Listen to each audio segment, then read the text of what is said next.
வணக்கம். நமஸ்காரம். ஒவ்வொரு மனிதனும் வாழ்க்கையில் சாதிக்கணும், எப்படியாவது சக்ஸஸ் ஆகணும்னு ஒவ்வொரு மனிதருக்கும் ஒரு ஆசை இருக்கும். அந்த ஆசையை நிறைவேற்றுறதுக்கு, சக்ஸஸ் ஆகுறதுக்கு ஏதாவது ஒரு மேனிஃபெஸ்டேஷன் மெத்தட்ஸ், வேறு ஏதாவது புதுசாக மெத்தட்ஸ் இருந்தால் சொல்லுங்கள் சார். இப்போது நம்ம நிறைய மேனிஃபெஸ்டேஷன் மெத்தட் கொடுத்துருக்கேன், நான் உங்களுக்கு தெரிஞ்சிருக்கோம். இதில் வந்து ஆழ்மனம் சார்ந்த ஒரு விஷயம், நாம் எல்லாருமே வந்து பாதிக்கப்படுகிறோம் அப்படின்ற மாதிரியான ஒரு விஷயமா நம்ம வந்து பார்க்குறோம்னு வச்சுக்கோங்களேன். அந்த மாதிரியான ஒரு விஷயம் பாதிக்கப்படுகிறோம் அப்படின்னா பார்த்தோன்னா, இதை வந்து பாதிப்பு அப்படின்னோடனே நம்ம வந்து கெட்ட விஷயம்னு எடுத்துக்கூடாது. பாதிக்கிறது அப்படிங்கிறது அஃபெக்ட் ஆகிறோம். அஃபெக்ட் ஆகிறதுங்கிறது பாசிட்டிவ் அண்ட் நெகட்டிவ், இந்த ரெண்டு விஷயமாவே நம்ம வந்து பார்க்கலாம். இதில் மெயினாக வந்து பார்த்தோம்னா, நம்ம இந்த ஒரு விஷயம் அப்படிங்கிறது பல காலங்களாக நம்மளுடைய அன்றாட வாழ்விலும் நடந்து கொண்டு வரக்கூடிய ஒரு முறையாகவும் இருந்திருக்கிறது. இதை பர்டிகுலராக கேட்ச் பண்ணிட்டு சைக்கலாஜிக்கலாக நம்மளை வந்து ஒரு மாதிரியான ஒரு விஷயங்களாக டியூன் பண்ணி செய்யக்கூடிய ஒரு மேலை நாட்டிலலாம் இந்த இந்த இந்த ஒரு முறையே இருக்குது. சப்ளிமினல் மார்க்கெட்டிங் அப்படின்னு சொல்லுவாங்கன்னு வச்சுங்களேன். சப்ளிமினல் மார்க்கெட்டிங்னு சொல்லுவோம், சப்ளிமினல் மெசேஜஸ்ன்னு சொல்லுவோம். இது என்னுடைய கோர்சஸ் எல்லாம் கூட நான் எடுத்திருக்கேன். ஸோ அப்போ இந்த சப்ளிமினல் மார்க்கெட்டிங் அப்படின்ற ஒரு விஷயத்தை வந்து பல காலங்களுக்கு முன்னால் வந்து யூஎஸ்ல தடை பண்ணியிருந்ததா நான் கேள்விப்பட்டேன். பட் ஆனால் ஸ்டில் இன்னும் அது மாதிரியான அட்வர்டைஸ்மெண்ட்ஸ் நான் நிறைய பார்க்குறேன். இங்கேயும் அது மாதிரியான ஒரு சப்ளிமினல் மார்க்கெட்டிங் அப்படின்ற மாதிரியான ஒரு விஷயமாகவோ, சப்ளிமினல் மெசேஜஸ் அப்படின்ற மாதிரியான விஷயங்களாகவோ அட்வர்டைஸ்மெண்ட்ஸ்லையும் சரி, அன்றாட வாழ்க்கையிலையும் சரி, நாம வந்து செஞ்சுக்கிட்டே தான் இருக்கோம். இது மாதிரியான விஷயங்களை வளர்த்தி கொள்வதன் மூலமாகவும், சில விஷயங்களில் வந்து நம்ம கவனமாக இருப்பதன் மூலமாகவும் நமக்கு வந்து நம்மளுடைய பெர்ஸ்பெக்டிவ் அப்படின்னு சொல்லக்கூடிய விஷயங்கள் இருக்கு இல்லையா, அது எல்லாமே சேஞ்ச் ஆகும். நம்ம பார்க்கக்கூடிய முறைகள் அப்படின்ற மாதிரியான விஷயங்கள் எல்லாமே வந்து டோட்டலாகவே மாறக்கூடிய ஒரு விஷயமா இருக்கும்னு வச்சுக்கோங்களேன். உதாரணத்துக்கு நம்ம வந்து ஏதாவது ஒரு எக்ஸாம்பிள் சொல்ற மாதிரிங்க, ஒரு பர்பஸை விளம்பரம் அப்படின்ற மாதிரியான விஷயங்கள். இந்த சப்ளிமினல் மார்க்கெட்டிங்னா என்னன்றது நம்ம வந்து மார்க்கெட்டிங்ல சப்ளிமினல் அப்படின்னா என்ன இப்படி பார்த்துருவோம். ஆழ்மன தூண்டுதல் அப்படின்ற மாதிரியான விஷயமா சொல்லலாம். இப்போ இந்த ஆழ்மன தூண்டுதல் அப்படின்ற ஒரு விஷயம் வந்து நம்ம எந்தெந்த ரீதியான விஷயங்களாக நம்மளை வந்து சென்றடையும் அப்படின்ற மாதிரியான விஷயமாக பார்த்தோம்னா, வார்த்தைகளான ஒரு விஷயங்களாக சவுண்டா நம்மளை சென்றடையும், கலர்ஸ்ல நம்ம அஃபெக்ட் ஆகும். எல்லாமே எதெல்லாம் நம்மளுடைய எமோஷன்களை, உணர்ச்சிகளை தூண்டக்கூடிய விஷயங்களாக இருக்கிறதோ அத்தனை விஷயங்களுமே சப்ளிமினல் விஷயங்கள்னு சொல்லலாம். டைரக்டா தூண்டாம சில விஷயங்கள் வந்து பார்த்தோம்னா நமக்கு டைரக்டா தூண்டும், சில விஷயங்கள் இன்டைரக்டா தூண்டும் அப்படின்ற மாதிரியான விஷயங்களாக இருக்கும்னு வச்சுக்கோங்களேன். இப்போ வந்து ஒரு படத்துல எடுத்துறோம், ஒரு படத்துல ஒரு வெட்டுக்குத்து காட்சி காட்டுறாங்க. அதுல வந்து ஸ்ட்ரைட்டாவே எடுத்தோன்னா வந்து பார்த்தோம்னா உங்களுக்கு ஒரு ரத்தம் தெரிக்கிற மாதிரியான விஷயங்கள் காட்டும்போது, அதை பார்க்கும்போது நமக்கு ஏற்படுத்தக்கூடிய ஒரு உணர்வு அப்படின்ற மாதிரியான விஷயங்கள் வேறு மாதிரியான ஒரு உணர்வை நமக்கு வந்து உணர்ச்சியை நமக்கு வந்து தூண்டக்கூடியதா இருக்கும். அதே சிகப்பை நாம் வேறு இடத்துல பார்க்கும்பொழுது அந்த ஒரு உணர்ச்சி அப்படின்றது நமக்கு வேற மாதிரியான விஷயங்களாக தூண்டி இருக்கும். அதே சிகப்பை பானிபூரிக்கார ரோட்ல போட்டு அவங்க வந்து ஒவ்வொரு பானைக்குள்ளேயும் எதுக்கு ஒரு ரெட் துணி சுத்தி இருப்போம் பார்த்திருக்கீங்களா? எதுக்காக அந்த ரோட்ல இருக்கக்கூடியவர்களாகட்டும் அல்லது வந்து ஏதாவது ஒரு பெரிய இடத்துலயும் எல்லா பானிபூரியிலையுமே ஒரு பானையில எதுக்கு சிகப்பு துணி சுத்துறாங்க? அதுக்கு ஏதாவது ரீசன் இருக்கணும்ல. எதுக்கு எல்லா பிஸா ஹட்லயும் எல்லா பிஸா ஷாப்லயுமே ஏதாவது ஒரு பிஸா இடத்துல வந்து பிஸா ஷாப்போ அல்லது ஃபாஸ்ட் ஃபுட் சென்டர்ஸ்னு போறோம், அதுல எங்கேயாவது ஒரு இடத்துல வெறும் கருப்பா இருக்கிற மாதிரி எல்லா லோகோ ஏதாவது பார்த்துருக்கீங்களா நீங்க? சிகப்பும் கருப்பும் கலந்த மாதிரி. கருப்பு வந்து லைட்டா இருக்கும், சிகப்பு அப்படின்ற மாதிரியான விஷயங்கள் ப்ராமினென்ட்டா இருக்கும். கரெக்டா? சிகப்பு அப்படிங்கிறது நம்மளுடைய உணர்வுகளை தூண்டக்கூடியது, நம்மளுடைய இச்சையை தூண்டக்கூடியது அப்படின்ற மாதிரியான விஷயங்களாக வைக்கலாம். சில சந்தர்ப்பங்களிலே நம்மளுடைய ஒரு கோபத்தை தூண்டக்கூடியது அப்படின்ற மாதிரியான விஷயமாகவும் நம்ம வந்து எடுத்துக்கலாம். சிகப்பு அப்படிங்கிறது பசியை தூண்டக்கூடியது, ஹோட்டலுக்கு போனா பசியை தூண்டும். இதே நம்ம வந்து வேற மாதிரியான ஒரு விஷயங்கள்ல போய் பார்க்கும்போது அது வந்து கோபத்தை தூண்டக்கூடியது ஒரு விஷயமா இருக்கும். அதிகமான சிகப்பு அப்படின்ற மாதிரியான விஷயங்கள், அந்த சிகப்பு அப்படின்ற மாதிரியான விஷயங்கள் நம்மளுடைய ஹீலிங்க்கும் யூஸ் பண்ணக்கூடிய ஒரு விஷயமா இருக்கும். ஸோ அப்போ கலர்ஸ் அப்படின்ற மாதிரி, ஏன்னா இன்ஃப்ராரெட் இதெல்லாம் வச்சு நம்ம வந்து பல்வேறு விதமான விஷயங்கள் செய்யறோம்.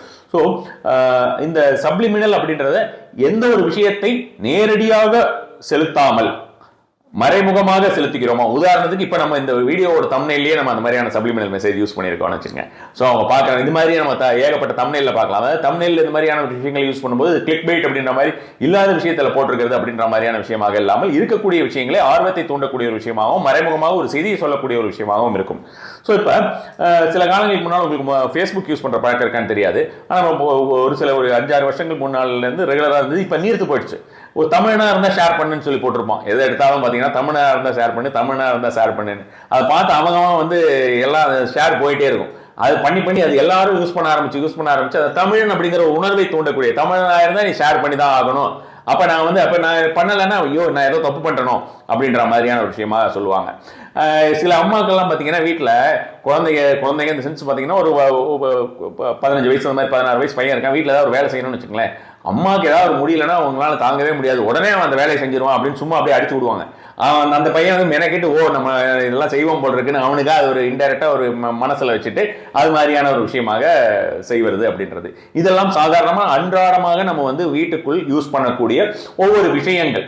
இந்த விஷயங்கள் மூலமாகவே நம்ம வந்து பல்வேறு விஷயங்களை நம்ம வந்து கெரியர்லயாகட்டும், பிசினஸ்லயாகட்டும், பண ரீதியான விஷயங்களாகட்டும், அடுத்தவங்க கிட்ட வந்து நம்ம வந்து சில விஷயங்களை சாதித்துக் கொள்வதை பாசிட்டிவா சொல்றேன், சாதித்துக் கொள்வதான விஷயமாகட்டும், அப்ரிசியேஷன்ஸ் மூலமா அது மாதிரியான விஷயங்களை நம்ம செஞ்சிருவோம். இதுதான் நம்ம ஊர்ல வந்து என்ன சொல்லுவாங்கன்னா பொடி வச்சு பேசுறது அப்படின்னு பாத்தீங்களா. ரொம்ப கொலோக்கியலா சொல்லும் போது பொடி வச்சு பேசுறது, உள்குத்து இப்படி எல்லாம் பேசுவாங்க. ஸோ இதுக்கு இது வந்து நம்மளுடைய ஆழ்மனதை உள்ளே குத்துவதனால் அதை உள்குத்துன்னு சொல்றாங்களா என்னன்னு தெரியல எனக்கு. But this is what is fact. So இப்போ இந்த சப்ளிமினல் அப்படின்ற மாதிரியான விஷயங்கள். ஆனால் அந்த சப்ளிமினல்ங்கிறது அட்வர்டைஸ்மெண்ட்ஸ்ல போகும்போது பார்த்தோம்னா நமக்கு தேவையில்லாத விஷயங்களை நம்மளுக்கு ஒரு குற்ற உணர்வை ஏற்படுத்தக்கூடிய ஒரு விஷயங்களாக இருக்கிறது. இந்த பேஸ்ட்ல நீங்க யூஸ் பண்றீங்க, இதையா நீங்க உங்க பல்லுல தேய்க்கிறீங்க, இதுவா உங்க ஃபேமிலிக்கு வாங்கி கொடுக்குறீங்க, இப்படி ஒவ்வொரு விஷயம் கேட்கும்போது நமக்கு ஒரு குற்ற உணர்ச்சியை நமக்கு இன்டைரக்டா தூண்டிக்கிட்டே இருக்காங்க. அது மாதிரியான விஷயமாக தூண்டிட்டு இது போய் நம்ம பண்ணலாமா, இது தப்பு இல்லையா அப்படின்றது. ஈவன் தான் பாத்தீங்கன்னா நமக்கு காலகாலமா நம்மளுடைய முன்னோர்கள் வந்து செய்து கொண்டிருந்த கூடிய வழிமுறைகள், உங்களுக்கு வந்து இந்த ஒரு குச்சியை வச்சா நீங்க பல்ல தேய்ப்பீங்க, இந்த ஒரு விஷயம் வச்சா பண்ணுவீங்க அப்படின்ற மாதிரியான விஷயங்கள் கேட்கும்போது நமக்கு ஒரு குற்ற உணர்வை ஏற்படுத்தி விடுகிறார்கள். அந்த குற்ற உணர்வையும் இது மாதிரியான ஒரு இன்டைரக்டா சப்ளிமினல் மெசேஜஸ் மூலமாக, ஆழ்மனதை தூண்டக்கூடிய ஒரு செய்திகள் மூலமாக நமக்கு செய்து கொள்ள முடியும் கண்டிப்பான முறையாக. இதுதான் இப்படிதான் நம்ம வந்து இது நம்மளுடைய என்ன ஆகுதுன்னு பாருங்க. உங்களுக்கு ஸ்ட்ரைட்டாவே உங்களுடைய ஹேபிட் ஃபார்மிங் அப்படி இல்லை, அப்படி அதுல ஒரு டிஃபரன்ஸ் ஏற்படுத்துதா இல்லையா? உங்களை நீங்க யூஸ்வலா ஒரு ஹேபிட்ல இருக்கீங்க, ஒரு ஆட் பார்க்குறோம், ஆட் பார்க்கும்போது பார்த்தோம்னா அது வேற மாதிரியான விஷயங்களாக வருது, அது உங்களுடைய குற்ற உணர்வை தூண்டுகிறது. ஒன்று வந்து ஆட் வந்து ஆசையை தூண்டக்கூடியதாக இருக்க வேண்டும், அல்லது வந்து குற்ற உணர்வை தூண்டக்கூடியதாக இருக்க வேண்டும் அல்லவா? வேற நிறைய ஆஸ்பெக்ட்ஸ் இருக்கலாம், நம்ம இது ரெண்டு மட்டும் பேசுவோம். அப்ப அந்த ஆசையை தூண்டக்கூடியதாக இருந்ததுன்னா அது வந்து ஸ்ட்ரைட்டாவே இது பாருங்க நல்லா இருக்குன்னு ஒரு ஐஸ்கிரீம் வந்து ஒரு குழந்தையோ இல்ல பெரியவர்களோ வந்து இந்த கூழுக்கு இந்த குளிர்ச்சி இந்த வெயிலுக்கு வந்து ஐஸ்கிரீம் நல்லா இருக்கு அப்படின்னு சாப்பிடுறது அப்படின்ற மாதிரியான ஒரு விஷயமாக சாப்பிடுறது அப்படின்றது இருக்கு. ஆனா ஒரு இளநியை ஒருத்தர் குடிச்சுக்கிட்டு இருக்காரு, வேற ஒருத்தர் ஐஸ்கிரீம் வச்சுக்கிட்டு இருக்காரு, இந்த இதுக்கு இதையா போய் குடிக்கிறீங்க அப்படின்னு ஒருத்தங்க கேட்டாங்கன்னா ஐயோ அது ஏதோ தப்பு போல் இருக்கு அப்படின்ற மாதிரியான ஒரு எண்ணத்தை வந்து பலர் மனதில் ஏற்படுத்தக்கூடியதாக இருக்கும். ஓரளவுக்கு மெச்சூர்டா இருக்கிறவங்க, வாழ்க்கையை பார்த்தவங்க, விஷயங்கள் தெரிந்தவர்கள் அப்படின்றவங்க இளநீ எவ்வளவு நல்லது அப்படின்றது அவங்களுக்கு புரியும். ஆனா இந்த காலத்துல இதையா குடிக்கிறீங்க அப்படின்ற மாதிரி ஒரு வார்த்தையா கேட்டாங்கன்னு வச்சுக்கோங்க, அப்ப எந்த அளவுக்கு பாதிக்கும். அப்ப இந்த விஷயங்கள் எல்லாம் நம்மளுடைய எண்ணங்களிலேயே நம்மளுடைய செயல்களை விஷயத்தையே டோட்டலாவே மாத்திடுது. இது நம்மளுடைய ஓவரால் நம்மளுடைய லைஃப்ல வந்து மிகப்பெரிய ஒரு மாற்றத்தை தரும். குட்டி குட்டியா தரும். நம்ம டோட்டலா ஆளே மாறி போயிருப்போம். ஆனா என்ன இதுல ஒரு பியூட்டினா, நம்ம ஆளே மாறி போனது நமக்கே தெரியாது, அடுத்தவங்களுக்கும் தெரியாது. சிலதையாவது அடுத்தவங்களுக்கு தெரியும், நீ ஃபுல்லா ஆளே மாறிட்டேன்னு சொல்லுவாங்க. ஆனா இந்த ஆளே மாறுறதுங்கிறது எப்படின்னா, நம்மளுடைய ஒவ்வொரு நாளிலும் நாம் எடுக்கக்கூடிய சிறு சிறு எண்ணங்கள் மூலமாகவும், ஒரு சில சின்ன டிசிஷன்ஸ் மூலமாகவும், நம்மளுடைய போகக்கூடிய பாதையில் நாம் வந்து ஏற்படுத்தக்கூடிய மாற்றங்கள் மூலமாகவும் இந்த விஷயங்கள் இருக்கும். இதே நல்ல விஷயமா இருந்தா இது எவ்வளவு, அதாவது இது ஏன் இப்ப நம்மளை வந்து அந்த அளவுக்கு பாதிக்குது அப்படின்னும் போது நம்மளுடைய ஆழ்மனதை மிகப்பெரிய அளவிலே சென்றடைகிறது. அதனாலதான் அது சப்ளிமினல் அப்படின்னு சொன்னோம். அப்ப அந்த சப்ளிமினல் அப்படின்ற ஒரு விஷயம் வந்து அந்த ஒரு ஆழ்மனதை தூண்டக்கூடிய ஒரு எமோஷனை தூண்டக்கூடிய ஒரு விஷயம் இந்த அளவுக்கு நமக்கு ஒரு நல் பாதிப்பையோ அல்லது தீய பாதிப்பையோ தருகிறது அப்படின்ற மாதிரியான விஷயமாக நம்ம வந்து இருக்கும்போது நாம அதை நல்ல விஷயத்துக்கு நிறைய விஷயத்துக்கு யூஸ் பண்ணலாம் இல்லையா? இது வந்து பார்த்தோம்னா பலர் யூஸ் பண்ணியிருக்கக்கூடிய ஒரு விஷயம் தான். நம்ம உதாரணத்துக்கு வந்து லாஸ்ட் எலெக்ஷன் டிஎம்கே பார்த்துருப்பீங்க. டிஎம்கேவோட எலெக்ஷன்ல வந்து ரொம்ப ரொம்ப ஒரு ஒண்டர்ஃபுல்லான ஒரு சில விஷயங்கள்லாம் பண்ணாங்க, ஸ்ட்ராட்டஜி அப்படின்ற மாதிரி. ஸோ இது அதுவும் சப்ளிமினலாக தான். நீங்க வந்து பாத்தீங்கன்னா 2021 அந்த டைம்ல தான் எலெக்ஷன் வந்ததுன்னு நினைக்கிறேன் இல்லையா? அப்ப அந்த எலெக்ஷன் இந்த 21 வந்த டைம்ல எல்லாரும் இருக்கிற வீட்டுக்குள்ள ரோட்ல போறவங்க வர்றவங்களுக்கெல்லாம் தானா வாய்க்குள்ள ஒரு பாட்டு ஓடிக்கிட்டே இருக்கும் இல்லையா? ஸ்டாலின் தான் வராரு, விடியல் தர போறாருன்னு எல்லாரும் வாயிலையும் ஓடுற மாதிரியான ஒரு விஷயம். அந்த ஒரு பாடலை திரும்ப ஒரு விஷயம் சொல்லிட்டே இருந்தோம், நம்மளும் அதை திரும்ப சொல்லிட்டே இருந்தோம். எப்படி ஒரு மந்திரத்தினை திரும்ப நாம் சொல்வதன் மூலமாக நமக்கு அது வந்து நம்மளுடைய ஆழ்மனதிலே பாதித்து அது எல்லா விஷயத்துக்கும் நமக்கு எல்லா நற்பலன்களை தரப்போகிறதோ, அதே மாதிரி இந்த விடியல் தர போறாரு அப்படின்ற மாதிரியான ஒரு விஷயமாக சொல்லும்பொழுது அது நமக்கு ஏதோ ஒரு நல்ல விஷயம், நம் வாழ்க்கையில் ஒரு விடியல் வரப்போகிறது அப்படின்ற மாதிரியான ஒரு விஷயத்தை நமக்கு வந்து அது ஏற்படுத்தியது. எல்லா இடத்துலையும் திரும்ப நம்ம பார்க்கக்கூடிய இடத்துலலாம் இந்த ஒரு பாட்டு தான், இந்த ஒரு சேம் ஜிங்கிள்ஸ் தான் வந்து எல்லா இடத்துலையுமே இருந்தது. அது சின்ன குழந்தைகள் மூலமா குழந்தைங்கள்லாம் அதை வந்து சினிமா பாட்டு மாதிரி பாட ஆரம்பிச்சுட்டாங்க. அந்த மாதிரியான விஷயமா பெரியவங்களுக்கும் வந்து தவிர்க்க முடியாத ஒரு பாடல் மாதிரி ஆயிடுச்சு. மொபைல் போன் எடுத்தாலும் அது மாதிரியான ஒரு பாடல் வந்தது அப்படின்ற மாதிரியான விஷயங்கள். ஸோ இதுதான் இந்த மாதிரியான ஸ்ட்ராட்டஜி. இது வந்து பொதுமக்களை ஒரு மிகப்பெரிய ஒரு மாசை வந்து நம்ம போய் அட்ராக்ட் பண்றோம் அப்படின்ற மாதிரியான விஷயங்கள். உதயநிதி ஸ்டாலின் அவர்கள் வந்து பார்த்தோம்னா ஒரு செங்கல் எடுத்துட்டு வந்தாரு. ஒரு செங்கல் எடுத்து வந்து இதுதான் ஹாஸ்பிட்டல் காட்டாரு. ரொம்ப சிம்பிளா வந்து சப்ளிமெண்டலா நம்ம வந்து எந்த அளவுக்கு நம்ம ஒரு சிம்பிள் விஷயத்துல வந்து செஞ்சுட்டோம்னா, ஒரு செங்கல் எடுத்துட்டு வந்து இதுதான் ஹாஸ்பிட்டல் அப்படின்னு சொன்ன உடனே நீங்க ஹாஸ்பிட்டல் கட்டல, இதுதான் ஹாஸ்பிட்டல் அப்படின்ற மாதிரியான விஷயமாக அவர்கள் எதுவும் செய்யவில்லை, நாங்க வந்தா செய்வோம் அல்லது இதுதான் நிலை அப்படின்ற மாதிரியான விஷயத்தை மறைமுகமாக நமக்கு ஏற்படுத்துவது. கரெக்டா? சோ அது மாதிரியான ஒரு விஷயமாக நமக்கு வந்து சிம்பிளா இது மாதிரியான விஷயமா அவருடைய அப்பாவே சிஎம் வந்து சொல்லியிருக்காரு. இவர் செஞ்ச இந்த ஒரு விஷயமே வந்து பார்த்தோம்னா எல்லா இடத்துலையும் இது ஒன்னே மிகப்பெரிய ஹிட் ஆயிடுச்சுன்னு சொன்ன மாதிரியான விஷயமா கூட எல்லாம் வந்து பார்த்தோம்னா உங்களுக்கு பேப்பர்லாம் வந்தது. அந்த சிம்பிளா இந்த மாதிரியான ரெண்டு விஷயங்கள், இது ஒரு கான்செப்ட், இது ஒரு கான்செப்ட்னு வச்சுக்கோங்க. இந்த ரெண்டு விஷயத்தினால தான் அவங்க ஜெயிச்சாங்க அப்படின்ற மாதிரியான விஷயமா நம்ம பேசல. இந்த ஒரு விஷயத்தை அவர்கள் பயன்படுத்தினார்கள். ஒரு அரசியலாகட்டும், ஒரு மிகப்பெரிய ஒரு விஷயத்தை, ஒரு மாற்றத்தை தரக்கூடியது அப்படின்ற மாதிரியான விஷயமாக இந்த ஒரு விஷயத்தை பயன்படுத்தினார்கள். ஆல்ரெடியே வந்து பார்த்தோம்னா அதற்கு ஒரு 3 நாட்கள் வருடங்களுக்கு முன்னாலேயே எல்லோருக்குமே வந்து திரும்ப கலைஞர் அவர்கள் இல்லாத ஒரு சூழ்நிலை, அம்மா அவங்க இல்லாத சூழ்நிலை அப்படின்ற மாதிரியான விஷயமாக இருக்கும்பொழுது எல்லார்ட்டையுமே வந்து மென்டலி ஒரு விஷயத்தை ஏற்படுத்திட்டாங்க. வெற்றிடம் இருக்குன்னு எல்லாருமே சொல்ல ஆரம்பிச்சுட்டாங்க. எல்லாரும் வெற்றிடம் இருக்குனாங்க. யார் ஒரு சாதாரண மனிதர்கள் கூட அந்த வெற்றிடம் சொல்றேன், என்ன வெற்றிடம் அப்படின்றது யாருக்குமே பெரிய அளவுல அதோட இம்பாக்ட் தெரியாது. அந்த வெற்றிடம் இருக்கு அப்படின்னு சொன்னது நம்ம ஆழ்மனதில் நம்மளுக்கு வந்து கரெக்டா பதிஞ்சு வச்சிருந்தோம். இவர் வந்து விடியல் தரப்போறார் அப்படின்ற மாதிரியான விஷயங்கள், கேம்பெயின் ஆகட்டும், அவர் உதயநிதி ஸ்டாலின் அவர்கள் செஞ்சிருந்த ஒரு சில கேம்பெயின்ஸ் ஆகட்டும், அந்த மாதிரியான விஷயமாக இந்த மாதிரி நடந்துருச்சு அப்படின்ற மாதிரி அந்த செங்கல் விஷயமாகட்டும், இந்த மாதிரியான நிறைய விஷயங்கள் எல்லாமே நமக்கு வந்து ஒரு பிரமிப்பையும் நமக்கு வந்து இந்த ஒரு விஷயம் அப்படின்றது நம்மளுடைய ஆழ்மனதிலே மிகப்பெரிய அளவில் ஒரு மாற்றத்தை கொடுக்கக்கூடிய விஷயமாக பெரும்பாலான மக்கள் அவங்களுக்கு வாக்களித்தார்கள் அப்படின்ற மாதிரியான விஷயமா வச்சுக்கலாம். இப்ப செல்வி ஜெயலலிதா அவர்கள் எடுத்துக்கிட்டோம்னா உங்களுக்கு வந்து பாத்தீங்கன்னா அவங்க வந்து ஒரு வார்த்தை ரொம்ப ரெகுலரா ஒரு வார்த்தை சொல்லுவாங்க. இருக்கக்கூடிய எல்லா மக்களையுமே வந்து ரொம்ப இது பண்ணக்கூடிய ஒரு மக்களாக ஒரு விஷயமா சொல்லுவாங்க. உங்களால் நான், உங்களுக்காகவே நான் அப்படின்னுவாங்க.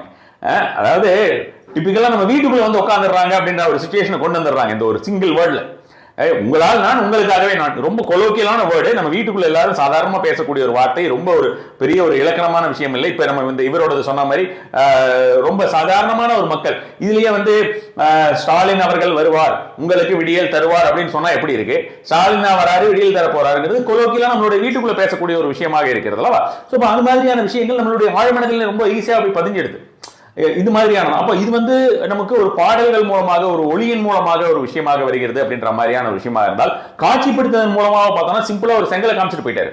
அப்ப அந்த ஒரு விஷயமே நமக்கு ஒரு மிகப்பெரிய ஒரு வேற மாதிரியான ஒரு ஹிட்டா அவங்களுக்கு கொடுத்தது எல்லார் மனதிலுமே ஒரு ஆழ் மனதில் ஒரு மாற்றத்தை ஏற்படுத்தி விட்டது. அம்மா அவங்க பாத்தீங்கன்னா உங்களுக்கு உங்களால் நான், உங்களுக்காகவே நான் அப்படின்னு சொல்லும் போது பார்த்தோம்னா எல்லார் வீட்டுக்குள்ளேயுமே அவங்க இருக்காங்க அப்படின்ற மாதிரியான ஒரு விஷயமாகவும், அவர்களுக்காகவே வைத்த ஒரு பெயர் அப்படின்னு அம்மா அப்படின்ற மாதிரியான விஷயமா இருந்தா தவிர்க்க முடியாத பெயர் அல்லவா?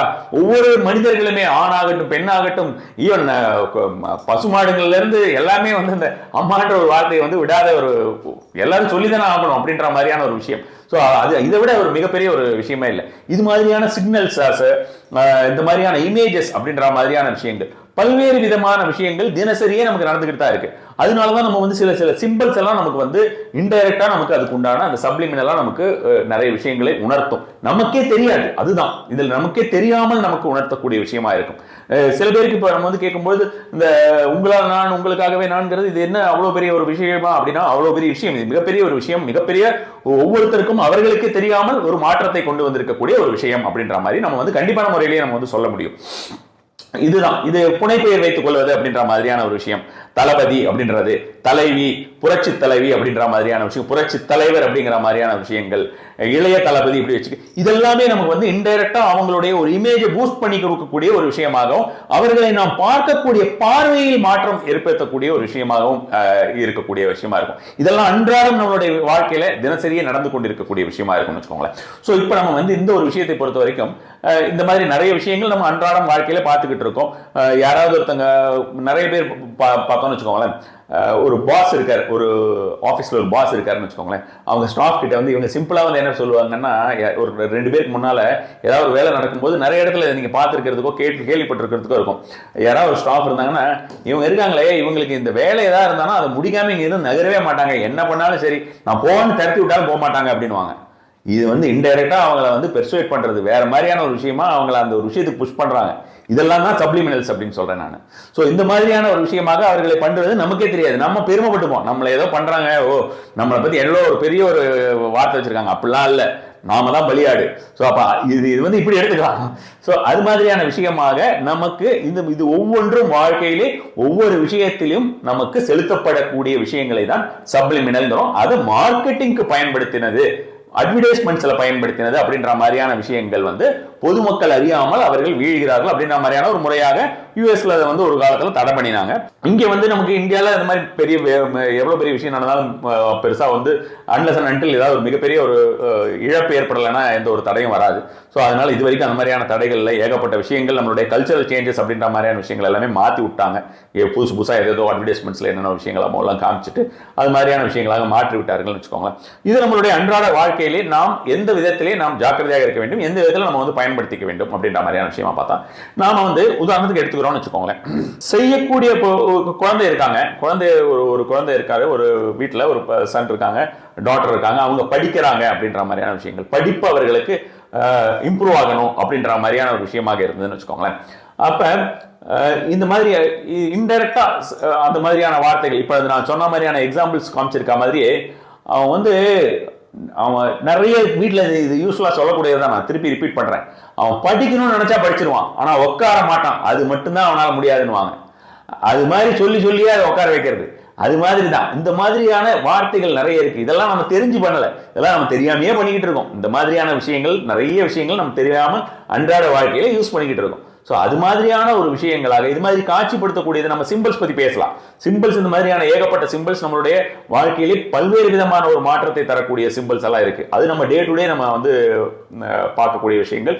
இதை பத்தி நான் வந்து கோர்சஸ் எடுத்திருக்கேன், சைக்கோ சிம்பாலஜி அப்படின்ற மாதிரியான விஷயங்களாக பல வருடங்களுக்கு முன்னால். ஸோ அது மாதிரியான விஷயங்கள், இப்போ இந்த சிம்பிள்ஸ் எப்படி ஒரு மாற்றத்தை தருகிறது, ஒரு ஒளி எப்படி நம்மளுக்கு ஒரு மாற்றத்தை தருகிறது, ஒரு வண்ணம் எப்படி நமக்கு மாற்றத்தை தருகிறது, வார்த்தைகள் எப்படி மாற்றத்தை தருகிறது அப்படிங்கிறத நம்ம வந்து உணர்கிறோம்ல. இப்போ நம்ம சொல்றேன் இல்லையா, இப்போ உணர்றீங்க இல்லையா, அப்போ அந்த உணர்தல் அப்படிங்கிறது தான் ஃபர்ஸ்ட் பார்ட். இதுல ஃபர்ஸ்ட் பார்ட் நம்ம உணர்ந்துட்டோம், இந்த உணர்தல் அப்படின்ற ஒரு விஷயம் இருந்து விட்டது. ஆனா நம்ம வீட்டில் நம்ம இந்த மாதிரி எவ்வளவு விஷயம் கேள்விப்பட்டிருக்கோம், நம்ம பசங்க எவ்வளவு பேசியிருக்காங்க இந்த மாதிரி, நம்ம மாஸ் எவ்வளவு பேசியிருக்காரு இந்த மாதிரி, நம்ம ஃப்ரெண்ட்ஸ் எவ்வளவு பேசியிருக்காங்க, இப்படி நம்ம வந்து விஷயங்கள். ஆனா வந்து இதெல்லாம் நான் இன்டைரக்ட் வே ஆஃப் இதுன்னு சொல்றேன். நிறைய அப்ரிசியேஷன் இருக்கும், ரொம்ப ஜென்யூன் அப்ரிசியேஷன்ஸ். அந்த ஜென்யூன் அப்ரிசியேஷன்ஸ் இதோட நம்ம வந்து கலந்துக்க கூடாது. அந்த genuine appreciation something different. Straight forward appreciations, that is a different thing. இது வந்து காரியம் ஆகணும், நம்மளுக்கு நைச்சியம் பண்ணணும்னு சொல்லுவாங்களே, அந்த மாதிரியான விஷயங்களாக செய்யக்கூடியதை தான் நம்ம தெளிவாக புரிந்து கொள்ள வேண்டும். ஸோ இது மாதிரி பண்ணும்போது நம்ம இந்த வேண்டாத விஷயங்கள் இருந்து நம்ம வந்து கரெக்டாக நம்ம தெரிஞ்சுப்போம். மேபி நம்ம பண்ணுவோமா இருக்கும், ஆனால் தெரிஞ்சுக்கிட்டு பண்ணுவோம். பாஸ் அப்படி சொல்றாரு, நீ வேலையை முடிக்காம இவங்க கிளம்ப மாட்டாங்க, இவங்ககிட்ட ஒரு பொருள் ஒப்படைச்சிட்டா, இவங்ககிட்ட ஒரு காரியத்தை ஒப்படைச்சிட்டா இவங்க கவலையே பட வேண்டாம், எனக்கு எந்த பயமும் இல்லை, இப்படி எல்லாம் பேசினாங்கன்னா ஓ சரி அப்ப நான் ஒழுங்கா இருக்கணும் அப்படின்றத நம்ம வந்து அண்டர்ஸ்டாண்ட் பண்ணிக்கணும். ஸோ அதுதான் என்ன இந்த மாதிரி பண்ண வைக்கிறதுக்கு அவங்க லீட் பண்றாங்க அப்படின்னு. ஸோ அது நமக்கு தெரிஞ்சுக்கிட்டு நம்ம அது தகுந்த மாதிரியான விஷயமா பண்ணலாம். ஒரு தேர்ட் பர்சன், ஃபோர்த் பர்சன் யாராவது இந்த மாதிரியான ஒரு சப்ளிமெண்டலா நமக்கு ஏதாவது ஒரு விஷயத்தை ஏற்படுத்தி அதன் மூலமாக நம்ம அஃபெக்ட் ஆகாம இருக்கிறதுக்கு இது வந்து கண்டிப்பா இந்த அவேர்னஸ் அப்படிங்கிறது ஒரு ஹெல்ப் பண்ணணும்னு வச்சுக்கோங்களேன். இரண்டாவது நான் சொன்ன மாதிரியே வந்து வீட்டுக்குள்ள நம்ம வந்து யூஸ் பண்றது அப்படின்ற மாதிரியான விஷயங்கள். இந்த மாதிரி இன்டைரக்டா, நம்ம டைரக்டா ஏதாவது ஒரு விஷயங்கள் சொல்லும்பொழுது அவர்களுக்கு தெரியாம போகும். நிறைய பேருக்கு வந்து பார்த்தோம்னா அவங்க வீட்டுக்குள்ளேயே அவங்களுடைய ஒரு டீனேஜ் பசங்களுக்குள்ள எல்லாம் பெரிய ஒரு அளவுக்கு ரிலேஷன்ஷிப் இருக்காது. ஏதாவது ஒரு சண்டை சச்சரவு இருக்கும், இல்லைன்னா அப்பானா எப்ப பார்த்தாலும் திட்டிகிட்டே இருப்பாரு, அல்லது அப்பா ரொம்ப கண்டிப்பா இருப்பாரு, அம்மா வந்து கண்டிப்பா இருப்பாங்கன்னோ, அல்லது அம்மா வந்து எதுவும் கண்டுக்க மாட்டாங்க. இந்த மாதிரியான ஒரு ப்ரீ கன்சீவ்டு நோஷன் எல்லாருக்குமே இருக்கும். ஒரு விஷயத்தை வந்து ஆல்ரெடி அவங்க வந்து தீர்மானம் பண்ணி முன்மொழிவு எடுத்து வச்சிருப்பாங்க. அது மாதிரி தான் அது வந்து உங்களுடைய ஆழ்மனம் அதற்கு தகுந்த மாதிரியான விஷயங்களாக தான் செயல்படும். ஸோ அவங்களெல்லாம் மாத்துறதுக்கு இது ரொம்ப ரொம்ப ஒண்டர்ஃபுல்லாக யூஸ் பண்ணிக்கலாம்னு வச்சுக்கோங்களேன். இப்போ நான் சொன்ன மாதிரியான விஷயங்களே தான். அது மாதிரியான ஒரு வார்த்தைகளாக அவர்கள் வந்து அவர்களுக்கு இல்லாத இன்டைரக்டான ஒரு விஷயங்களாக பேசுவது, அது மாதிரியான விஷயங்கள் பேசுறது, ஜென்யூன் இன்ட்ரெஸ்ட்ல நம்ம குழந்தைங்க நல்லா இருக்கணும் அப்படின்றதுக்காக பேசுறது. ஸோ அது மாதிரியான விஷயங்களாக நம்ம வந்து செய்யறது அப்படின்ற மாதிரியான விஷயங்கள் வந்து நல்ல ஒரு பலன் வந்து கண்டிப்பான முறையிலேயே நமக்கு வந்து கொடுக்கக்கூடிய ஒரு விஷயமா இருக்கும். இதை நம்ம எல்லா விஷயத்திலையுமே நம்ம அப்ளை பண்ணலாம். நம்மளுடைய ஒரு ஆஃபீஸ் அது மாதிரியான ஒரு விஷயங்கள், கொலீக்ஸ் யாராவது இருந்தாங்கன்னா அவங்க கிட்ட வந்து எப்படி யூஸ் பண்ணலாம் அப்படின்னு பார்த்தோம்னா, சில விஷயங்கள், சில project or whatever it is, certain things இருக்கும். இது வந்து அவங்களால முடிக்க முடியாத ஒரு சூழ்நிலைகளாக இருக்கிறதுன்னு வச்சுக்கோங்களேன். நம்ம வந்து ஒரு சின்ன எக்ஸாம்பிளா நம்ம வந்து சொல்லலாம்.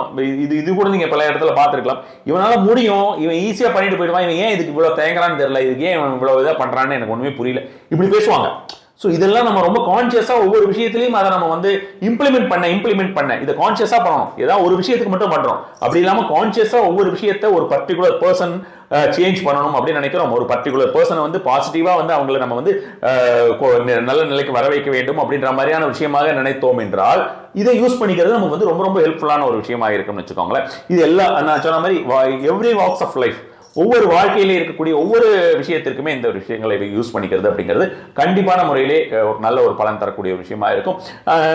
ஒரு சில ஒலிகள் அப்படின்ற மாதிரி சவுண்ட்ஸ் வந்து பார்த்தோம்னா நமக்கு வந்து இன்டைரக்டா நமக்கு ஒரு விதமான ஒரு சோகத்தை கொடுக்கக்கூடியதா இருக்கும்.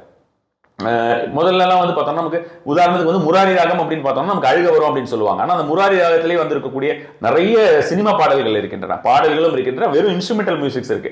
அந்த இன்ஸ்ட்ருமெண்டல் மியூசிக்ஸ் நமக்கு வந்து ஏன்னு தெரியாது, சம்டைம்ஸ் நமக்கு தனியா இருக்கும்போது அதை கேட்டுக்கிட்டே இருக்கணும் போல இருக்கும். அந்த விஷயங்களை கேட்டுக்கிட்டே இருக்கும். ஏன்னா உள்ளுக்குள்ள அது ஒரு விதமான ஒரு உணர்ச்சியை தரும், ஒரு சோகத்தை தரும். அந்த சோகம் ஒரு செல்ஃப் பிட்டினஸ் தரும். செல்ஃப் பிட்டினஸ், சுய பரிதாபம், ஐயோ நான் பாவம் இல்லைங்கிறத திரும்ப திரும்ப செய்யும். அந்த மாதிரியான விஷயங்கள் நம்ம ரொம்ப ரொம்ப ஜாக்கிரதையா இருக்கணும். அது மாதிரியான விஷயங்கள் நம்ம வளர்ச்சிக்கு கேடு. அப்போ வந்து அந்த மாதிரியான இன்டைரக்டா இருக்கக்கூடிய அந்த சப்ளிமினல் சவுண்ட்ஸ், இது மாதிரியான விஷயங்கள் எல்லாமே நாம் கவனமாக இருப்பது அப்படின்ற மாதிரியான விஷயங்கள். வழக்கம் போல நம்ம வந்து ஏதாவது ஒரு நகை விளம்பரமாகட்டும், இது மாதிரியான ஒரு விஷயங்கள் அந்த மாதிரி ஏதாவது வருதுன்னு வச்சுக்கோங்களேன், இன்னும் இந்த பழைய நகையா யூஸ் பண்ணிட்டு இருக்கீங்கன்னு யாராவது கேட்டாங்கன்னா நம்ம வீட்டுக்கு ஆபத்து அப்படின்னு அர்த்தம். ஸோ அப்போ அந்த மாதிரியான விஷயங்கள்லாம் நம்ம வந்து கவனமாக இருப்பது, இதெல்லாம் நம்மளை இந்த வேற விதமா நம்மளை வந்து ஒரு விஷயமா அவங்க வந்து பெர்சுவேட் பண்றாங்க அப்படின்றத நம்ம வந்து கண்டிப்பாக தெரிஞ்சுக்கணும். ஏன்னா இது ரொம்ப ரொம்ப பவர்ஃபுல் டெக்னிக். இந்த சப்ளிமினல் அப்படின்ற மாதிரியான விஷயங்கள் வந்து சாதாரண விஷயங்களே கிடையாது. மிகப்பெரிய ஒரு பாதிப்பை நம்மளுடைய ஆழ்மனதில் ஏற்படுத்தக்கூடும். இந்த ஆழ்மனதில் ஏற்படுத்தக்கூடிய விஷயம் அப்படிங்கிறது வந்து பார்த்தோம்னா பல நீண்ட வருடங்கள் இது இருக்கக்கூடிய ஒரு விஷயமா இருக்கும். ஒரு ட்ராமாவா மாறுறதுக்கு சான்சஸ் இருக்கு. அல்லது நம்மளுடைய கேரக்டர் வந்து நமக்கு வேற விதமான விஷயங்களாக, நம்மளுடைய சிந்தனைகள் வேற விதமான விஷயங்களாக, ஆட்டிடியூட், ஓவரால் ஆட்டிடியூட் சேஞ்சஸ், இந்த மாதிரியான விஷயங்கள் எல்லாமே நல்லா சரியாகும். இந்த மாதிரியான விஷயங்களாக ஏற்படுத்தக்கூடும். இதுல வந்து இந்த மேனிஃபெஸ்டேஷன் அப்படின்ற வார்த்தையை தான் நீங்க ஃபர்ஸ்ட் எடுத்து யூஸ் பண்ணியிருந்தீங்க. இதை தெரிஞ்சுக்கிற மாதிரியான ஒரு பெரிய மேனிஃபெஸ்டேஷன் மெத்தட் எதுவுமே இல்லை. ஆக்சுவலா ரொம்ப உண்மையான ஒரு மேனிஃபெஸ்டேஷன்ங்கிறது இதுதான். நாம் வந்து நினைக்கிறத அடையிறது அப்படின்ற மாதிரியான விஷயங்களுக்கு வந்து மெயினா நமக்கு வேண்டியதை இழக்காமல் இருக்க வேண்டும். அந்த இழக்காமல் இருக்கிறதுக்கும் இது ஹெல்ப் பண்ணும். அதே மாதிரி நமக்கு நினைத்ததை அடைய வேண்டிய விஷயத்திற்கும் இது கண்டிப்பான முறையில் ஹெல்ப் பண்ணக்கூடிய விஷயமா இருக்கும். ரொம்ப அருமையா விளக்கம் சொன்னீங்க சார். நமஸ்காரம்.